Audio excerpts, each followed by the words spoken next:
بسم اللہ الرحمن الرحیم والصلاة والسلام علی رسول اللہ وعلی آلہ وصحبہ اجمعین۔ معزز ناظرین و سامعین کرام، السلام علیکم ورحمۃ اللہ وبرکاتہ۔ مدار پر انوار حضرت مولانا جلال الدین رومی اور حضرت قبلہ بابو جی رحمۃ اللہ علیہ، حضرت قبلہ بابو جی رحمۃ اللہ علیہ کی ذات والا صفات کو حضرت مولانا جلال الدین رومی سے اس درجہ عشق و محبت تھا کہ آپ نے اپنے احباب اور مخصوص قوالوں کے ہمراہ کئی بار حضرت مولانا روم کے شہر قونیہ شریف کا طویل سفر اختیار کیا، اور حضرت بابو جی کی ذات کو یہ شرف حاصل ہوا کہ حضرت مولانا روم کے مدار مبارک کے سامنے محفل سما بھی منعقد کروائی۔ اور یہ اس زمانے کی بات ہے کہ جس زمانوں میں ترکوں کے ہاں اس قسم کی باتوں پر شدید پابندی تھی۔ 1927 میں جب مولانا روم کے مدار مبارک کو طویل عرصہ کے بعد کھولا گیا تو آپ کے مدار مبارک کو بطور میوزیم متعارف کروایا گیا، اور اس کے کھلنے اور بند ہونے کے اوقات مخصوص کر دیے گئے۔ اور آج بھی صورتحال ہے کہ آپ مخصوص اوقات کے علاوہ اندر حاضری نہیں دے سکتے۔ حضرت قبلہ بابو جی رحمۃ اللہ علیہ جب قونیہ شریف حاضر ہوئے تو آپ نے اپنی اس دیرینہ خواہش کا اظہار ذمہ دار افراد سے کیا کہ ہم عرصہ سے اتنی دور بیٹھے مولانا کا کلام پڑھ اور سن رہے ہیں، آج تو ہم مولانا کے قربت میں ہیں، اس لیے ہمیں اندر محفل سماع کرنے کی اجازت دی جائے۔ چنانچہ آپ کے عشق اور مولانا کی خاص نظر عنایت کے طفیل ذمہ دار حضرات کی طرف سے آپ کو میوزیم کے اوقات کار کے بعد محفل کرنے کی اجازت مل گئی۔ حضرت بابو جی رحمۃ اللہ علیہ کے مخصوص قوال حاجی محبوب علی مرحوم نے پھر جس انداز سے اندر محفل سماع کا رنگ جمایا، اس کا اندازہ تو وہ لوگ ہی لگا سکتے ہیں کہ جو اس محفل میں موجود تھے۔ اس روحانی محفل سماع کا ان ترکوں پر بھی اتنا اثر ہوا کہ وہ بھی روتے رہے، حالانکہ ترک لوگ فارسی بہت کم جانتے ہیں، اور آج بھی یہی صورتحال ہے کہ جب ہمیں بھی کچھ عرصہ پہلے مولانا کی خدمت میں حاضری کا شرف حاصل ہوا تو ہمیں پورے قونیہ شہر میں فارسی بولنے والے کسی شخص سے ملاقات نہ ہوئی، برعکس اس کے کہ حضرت مولانا جلال الدین رومی کا سارا کلام ہی فارسی زبان میں ہے۔ حضرت قبلہ بابو جی رحمۃ اللہ علیہ کی محافل قوالی کا اکثر حصہ مولانا روم کے کلام پر مشتمل ہوتا تھا۔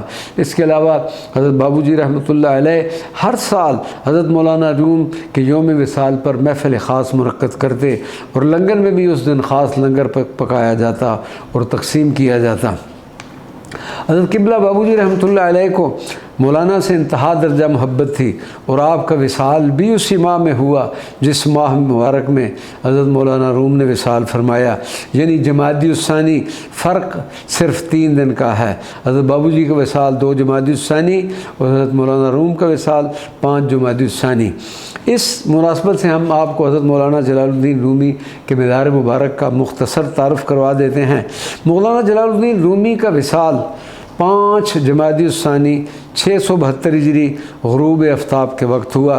دوسرے دن صبح جنازہ اٹھا تو ہر طبقے اور ہر فرقے کے لوگ جنازہ کے ساتھ تھے اور زار و قطار رو رہے تھے۔ بادشاہ وقت خود بھی جنازے کے ساتھ تھا۔ صندوق جس میں تابوت رکھا گیا تھا راستے میں کئی دفعہ بدلا گیا اور اس کے تختے توڑ کر تبرک کے طور پر تقسیم کیے گئے۔ آپ کے مدار مبارک کے صدر دروازے پر یعنی مین انٹرنس پر حضرت مولانا عبد الرحمن جامی کا یہ شعر مبارک جلی حروف میں لکھا ہوا ہے: کعبۃ العشاق باشدی مقام، ہر کے ناقص آمدی جا شد تمام۔ اس دروازہ سے اندر ہوں تو سامنے ایک چبوترے میں حضرت مولانا جلال الدین رومی کی طویل اور اونچی قبر مبارک ہے، اور اس پر ایک نہایت خوشنما غلاف پڑا ہوا ہے۔ سامنے والی دیوار پر سنہری لکھائی میں مختلف آیات کندہ ہیں۔ آپ کے دائیں طرف آپ کے صاحبزادے حضرت سلطان ولد رام فرما ہیں، اور آپ کی پائنتی آپ کے والد محترم حضرت سلطان بہاؤالدین کی قبر مبارک ہے۔ آپ کے خلیفہ محبوب اور کاتب مثنوی حضرت حسام الدین چلبی اور بہت سے خلفاء اور عزیز و اقارب کے بھی اسی چبوترا میں آرام فرما ہیں۔ بڑے دھیمے انداز میں بانسری کے میوزک نے اندر کے ماحول کو پرکیف بنایا ہوا ہے۔ مولانا روم کے مدار مبارک کے سامنے والے کمرے میں مولانا کے تبرکات رکھے ہوئے ہیں۔ ان تبرکات میں آپ کا جبہ مبارک، حضرت مولانا روم کی گودڑی اور آپ کی واسکٹ مبارک شیشے کی الماریوں میں محفوظ ہیں۔ ہم جن دنوں کونیا شریف میں تھے الحمدللہ اس بندہ ناچیز کو 5 سے زائد مرتبہ اس بارگاہ میں حاضری کا شرف اور حضرت مولانا روم کا خصوصی توجہ اور کرم ہے، تصرف ہے کہ ہمیں اکثر حاضری ہوتی رہتی ہے۔ ہم جن دنوں کونیا میں حضرت کے بارگاہ میں موجود تھے، ایک ترک باشندے نے مجھے بتایا کہ ترکی میں جس کو بھی سکون قلب کی تلاش ہوتی ہے یا تو وہ استنبول میں حضرت ابو ایوب انصاری رضی اللہ تعالیٰ عنہ اور یا پھر وہ کونیا میں حضرت مولانا جلال الدین رومی کی خدمت میں حاضر ہو کر سکون حاصل کرتا ہے۔ حضرت قبلہ بابو جی اپنے دونوں صاحبزادگان کو سفر و حضر میں ہمیشہ اپنے ساتھ رکھتے، روحانی تربیت کے علاوہ لنگر غوثیہ کی تمام تر ذمہ داریوں سے بھی انہیں اچھی طرح متعارف کروایا۔ حضرت بابو جی کے وصال کے بعد دونوں بھائی اپنے والد محترم کی سنت پر اسی خوش اسلوبی سے سر انجام دے رہے ہیں، اور ابھی کچھ عرصہ پہلے حضرت قبلہ بڑے لالا جی کا وصال ہوا، اور کچھ عرصہ پہلے حضرت قبلہ شاہ عبدالحق صاحب بھی اس فانی دنیا کو الوداع کہہ گئے۔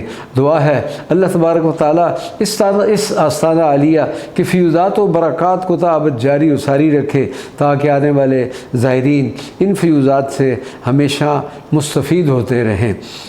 معزز ناظرین و سامعین اکرام، چونکہ اس بندہ ناچیز حقیر فقیر افتخار مند حافظ قادری کے آباء و اجداد کا تعلق بھی اسی آستانے سے ہے، اسی لیے میں ضروری سمجھتا ہوں کہ آئندہ چند سطور میں اپنے ان اجداد کا بھی تذکرہ کر دیا جائے۔ وما علینا الا البلاغ المبین۔